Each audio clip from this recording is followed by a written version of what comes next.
नमस्कार विद्यार्थियों। विद्यार्थियों, जब हम बात करते हैं हमारे शरीर के अंदर पोषक तत्व की, तो जो पोषक तत्व हमारे शरीर के अंदर माइंड में आता है, सबसे पहले वो आता है आयरन। ठीक है, नो डाउट हमारे पास और भी पोषक तत्व आते हैं, क्योंकि आयरन की जो कमी होती है वह सर्वाधिक रूप से महिलाओं में या गर्ल्स में देखी जाती है। इसीलिए जो हमारे माइंड में सर्वप्रथम पोषक तत्व आता है वह होता है आयरन अथवा लौह तत्व। तो जो लौह तत्व होता है, निश्चित रूप से इसके हमारे शरीर के अंदर अल्प मात्रा में आवश्यक होती है। ठीक है, यह हमारे शरीर के अंदर बहुत ही कम मात्रा में इसकी आवश्यकता होती है, परंतु लेकिन इसका जो शरीर के अंदर जो महत्व होता है वह बहुत अधिक होता है। क्या महत्व होता है ये हम इसके जब कार्य देखेंगे तब हम देखेंगे, परंतु ये हमारे शरीर के अंदर निश्चित बात है कि हमारे शरीर के अंदर कम मात्रा में आवश्यक है, परंतु ये इसका महत्व जो बहुत अधिक होता है। एक व्यक्ति जो आम सामान्य व्यक्ति, जो व्यक्ति का वजन 70 किलोग्राम है, उसके अंदर पूरे शरीर के अंदर 4 से 5 ग्राम तक लोहा उपस्थित होना आवश्यक होता है शरीर को सुचारू रूप से चालू रखने के लिए। ठीक है, अब जो 4 से 5 ग्राम जो लोह तत्व हमारे शरीर के अंदर उपस्थित है, उसमें से जो 70%, इस 4 से 5 ग्राम का जो 70% होता है वह किसमें होता है? रक्त में उपस्थित हीमोग्लोबिन में हो पाया जाता है। ठीक है, 4 से 5 ग्राम जो लोह तत्व हमारे शरीर के अंदर उपस्थित होता है, प्रेजेंट होना ही चाहिए, उसका 70% जो होता है वह हमारे रक्त के अंदर पाए जाने वाले हीमोग्लोबिन में रहता है। इसीलिए चूंकि वो हीमोग्लोबिन में रहता है, इसीलिए इसकी शरीर के अंदर महत्व बहुत ज्यादा होता है। उस 4 से 5 ग्राम का 25% जो होता है वह किस में पाया जाता है? अस्थि मज्जा में पाया जाता है।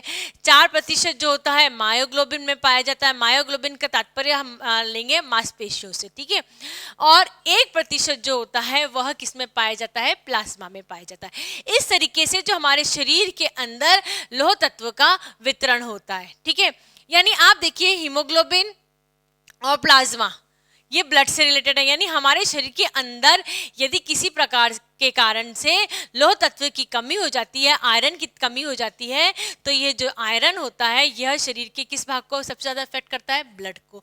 और ब्लड हमारे शरीर के अंदर क्या इंपॉर्टेंस है ये सभी को पता है ना। तो यानी कि इसी के कारण कहा जाता है कि हमारे शरीर के अंदर अल्प मात्रा में आवश्यक होता है, परंतु इसका महत्व बहुत अधिक होता है। ये जो रक्त होते हैं, ये जो आयरन होता है, यह प्रोटीन के साथ में मिलके अकार्बनिक लवण का निर्माण करता है। अकार्बनिक लवण से हमारा तात्पर्य है जिसके अंदर कार्बन का लवण उपस्थित नहीं हो, कार्बन के अणु जिसके अंदर उपस्थित नहीं होते हैं, उसे हम अकार्बनिक लवण कहते हैं। यानी हमारे शरीर के अंदर प्रोटीन के साथ मिलके जो लोह तत्व होता है वह अकार्बनिक लवण का निर्माण करता है। अब हम इसके कार्यों के बारे में देख लेते हैं। सबसे पहले हम देखते हैं हीमोग्लोबिन के रूप में। जब हम बात करते हैं ना कि प्रोटीन के साथ में मिलके क्या करता है, ये अकार्बनिक लवण का निर्माण करता है।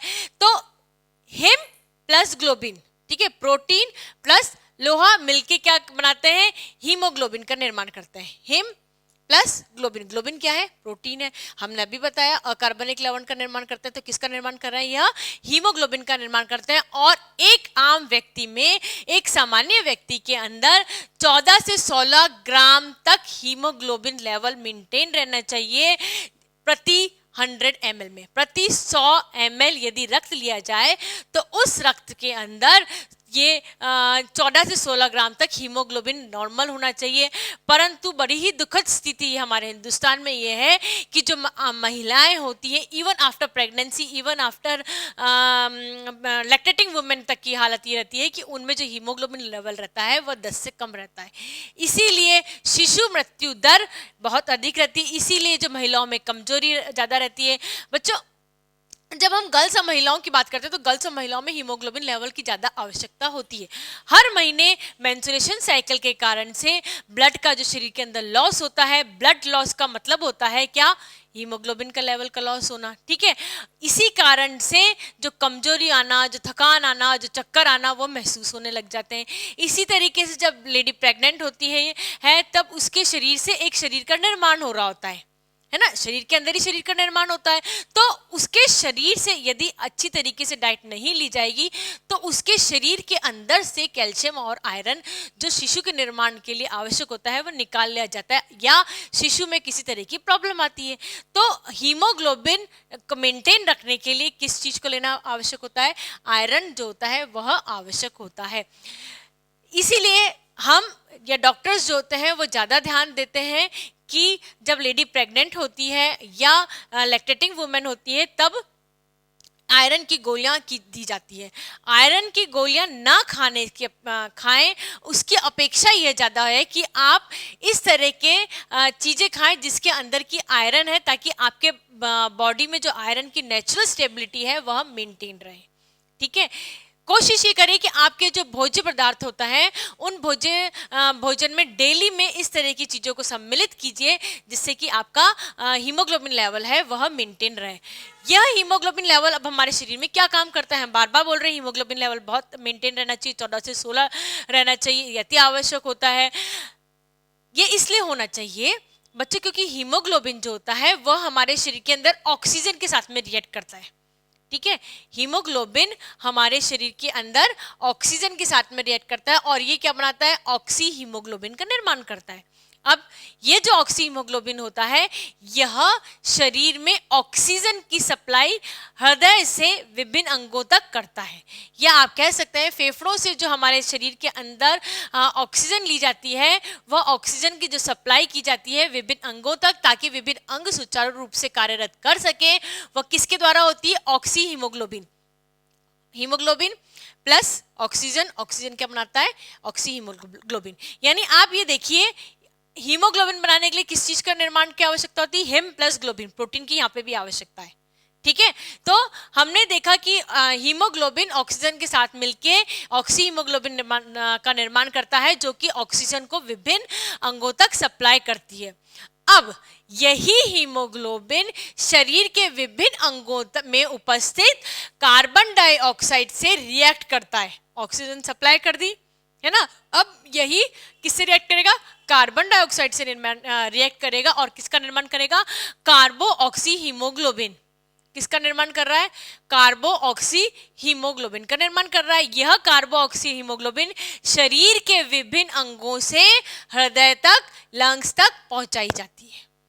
तभी हमारे शरीर का रक्त जो होता है अशुद्ध रक्त और शुद्ध रक्त की जब हम बात करते हैं कैसे होता है? क्योंकि हीमोग्लोबिन का रिएक्शन होता है ऑक्सीजन के साथ में जो विभिन्न अंगों तक पहुंचाई जाती है और कार्बन डाइऑक्साइड के साथ में जो कि विभिन्न अंगों से हृदय और लंग्स तक पहुंचाई जाती है, ताकि हमारे शरीर के अंदर जो ऑक्सीजन की सप्लाई है वह आसानी से हो सके। यानी हमारे शरीर को कार्यरत रखने के लिए हीमोग्लोबिन एक बहुत ही अच्छा कार्य करता है, या इसके बिना हमारा शरीर कार्य नहीं कर सकता। मायोग्लोबिन, मायोग्लोबिन में दो चीज़ों का मेल होता है। ठीक है, एक है प्रोटीन ग्लोबिन, दूसरा है मायो। ये क्या है? लोह तत्व है।